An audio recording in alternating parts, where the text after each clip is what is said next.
Bonjour à vous et bienvenue une fois dans le Morning Call. Le conflit entre différents groupes armés en République centrafricaine, la vie des populations est de plus en plus tributaire de ces derniers mois de l'aide humanitaire. D'après les rapports de l'ONU, les localités les plus affectées par la situation sont les préfectures de Haute-Koto et Ouaka. La ville de Bria, capitale de la Haute-Koto, a expérimenté les effets du conflit armé en novembre dernier, obligeant les résidents à se réfugier ailleurs. Le nombre de déplacés, d'après OCHA, le Bureau de coordination des affaires humanitaires de l'ONU, se situe entre 400 et 2000 personnes. Le nombre de réfugiés est évalué à 75 000 personnes.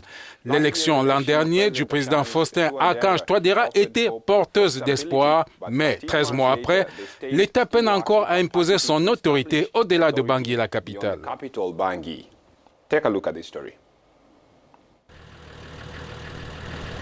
Il ne se passe pas un jour dans la localité de Bria, en République centrafricaine, sans que des populations ne ramassent leurs affaires, se déplaçant d'un endroit à l'autre, espérant retrouver la sérénité.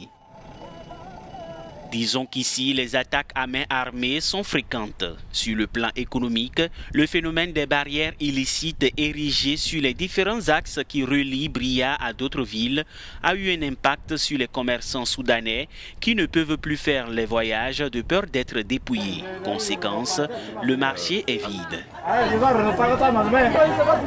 Ici à Bria, nous souffrons beaucoup. Avant, ce n'était pas comme ça. Nous avons plus de marchandises, plus rien à vendre. Même les chasseurs qui vont dans la brousse sont braqués et dépouillés. Ici, ça ne va pas du tout. La mairie ne peut plus prélever les taxes pour son fonctionnement auprès des commerçants enregistrés. Résultat, plusieurs mois d'arriérés de salaire impayés au sein de l'administration. Nous avons un sérieux problème avec les barrières illicites. La mairie ne peut même pas percevoir les taxes. Parce que si, même, je vous dis que c'est les commerçants soudanais qui nous ravitaillent ici. Mais dès qu'ils quittent le Soudan pour venir, il y a beaucoup de multiples barrières sur la route. L'insécurité permanente dans cette ville est le résultat de combats réguliers entre les forces non conventionnelles de l'UPC et le FPRC, deux branches de l'ex-coalition Séléka et Anti-Balaka, pour des questions d'intérêt et de partage de zones de juridiction. La présence des forces onusiennes est loin d'être dissuasive.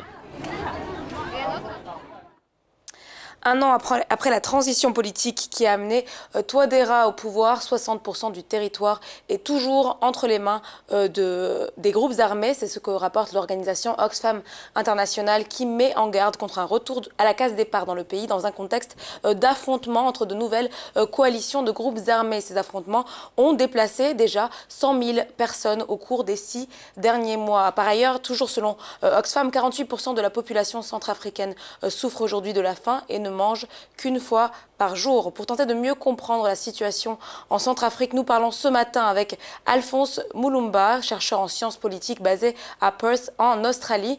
Monsieur Mulumba, bonjour. Dites-nous, le président Faustin Archange Touadéra a donc du mal à ramener la normalité promise dans le pays. À quoi peut-on attribuer cet échec ?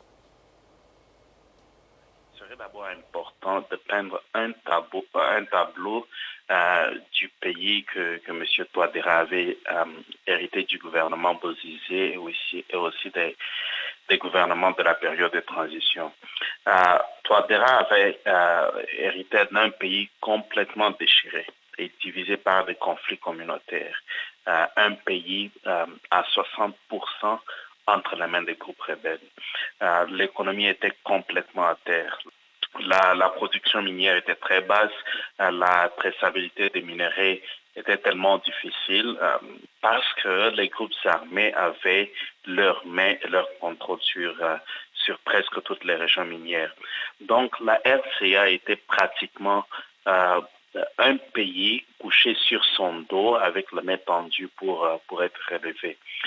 Et un tel relèvement total, que ce soit de façon à un niveau économique, n'est pas vraiment chose facile qui soit accomplie dans l'espace d'une année.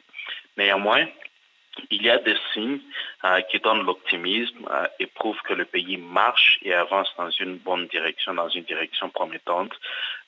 Donc, de mon avis, je pense qu'il y a des choses à encourager, mais le problème est que tous ces efforts du président Touadéra ne se sont pas encore traduits de façon palpable au niveau social et au quotidien de chaque Centrafricain. Monsieur Mulumba, il y a quelque temps, l'ancien homme fort de Bangui, François Bozizé, a évoqué chez Jeune Afrique, nos confrères de Jeune Afrique, l'intérêt d'un dialogue national exclusif. Est-ce que cela pourrait être la solution ou même une médiation internationale telle que souhaitée par d'autres, selon vous?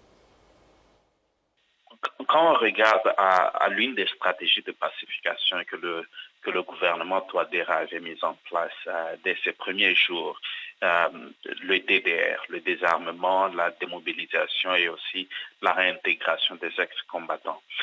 Le problème est que cette stratégie se prouve aussi très faible dans la mesure que les groupes rebelles n'ont pas pu s'asseoir à la même table pour négocier.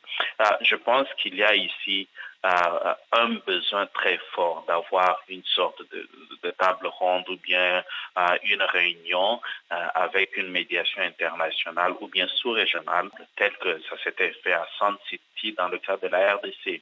On aura ces groupes rebelles à la même table et discuter tous les différends.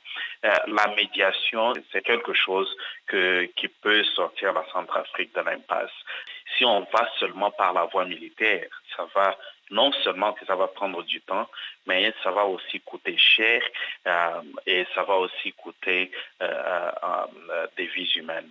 Donc, je pense que le gouvernement Touadéra doit initier une mesure de médiation internationale sans négliger les anciennes figures sur la scène politique centrafricaine.